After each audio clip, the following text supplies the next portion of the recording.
প্রেমের পরিণতি মিলনই নয়, অনেক সময় এর সমাপ্তি ঘটে চূড়ান্ত বিচ্ছেদেও। ডেভিড প্যান্টন ও আনিকার প্রেমও এমনই। সুদূর মার্কিন মুলুক থেকে বাংলাদেশে ছুটে এসেও প্রেমিকার সঙ্গে দেখা করতে পারেনি ডেভিড। আর ভালোবাসার মানুষকে না পাওয়ার বেদনায় আত্মহত্যা করেছেন বঙ্গললনা আনিকা। চোখের জলে বেদনাকে আরো নীল করে দেশে ফিরে গেছেন ডেভিড।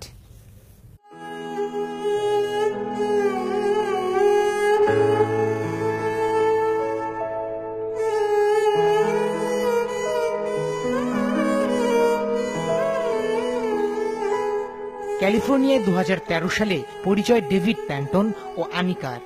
ভালো লাগা থেকে ধীরে ধীরে কাছে আসা, যুগল জীবনের স্বপ্ন দেখা। আলাদা ধর্মের দুই মানবীর মিলনে বাধা আসে আনিকার পরিবার থেকে। বিয়েতে পরিবারের অনুমতি নিতে 2015 সালে দেশে আসে আনিকা।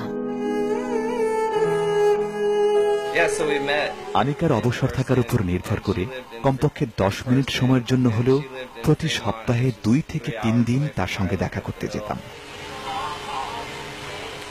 আমাকে ফোনে বলছিল, তুমি জলদি আসো, না আসলে আমি মরে যাব।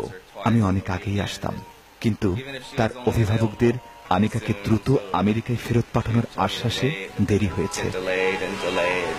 বিয়ের অনুমতির পরিবর্তে আনিকাকে তার পরিবার আটকে ফেলে ঘরের মধ্যে। খবর পেয়ে বাংলাদেশে ছুটে এলেন ডেভিড। প্রেমিকার সঙ্গে দেখা করতে ঢাকা শহরে অপেক্ষা করেছেন পুরো 2 মাস, কিন্তু দেখা করতে দেয়া হলো না আনিকাকে। এক পর্যায়ে হতাশ আনিকা আত্মহত্যা করলেন। আনিকা মানসিকভাবে খুবই ভেঙে পড়েছিল। আনিকার এক বন্ধুর কাছ থেকে প্রথমে জানতে পারি সে আর নেই। এর কদিন পর আনিকার দুলাভাই আনিকার মৃত্যুর খবরটি নিশ্চিত করেন। বয়সের ভিন্নতা, সংস্কৃতির কারণে পরিণতি সুখকর হয়নি।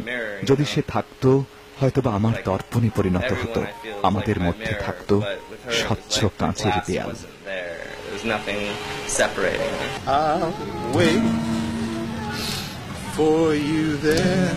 আনিকা এখন শুধুই স্মৃতি। তার দেয়া গিটারে সুর তোলার চেষ্টা করেন চোখের জলে। 7 সমুদ্র পেরিয়ে এলেও ডেভিডের কাছে অধরাই থেকে গেল তার ভালোবাসা।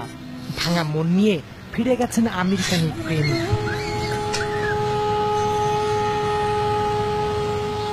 দীপন দেওয়ান, বাংলাদেশ, ঢাকা।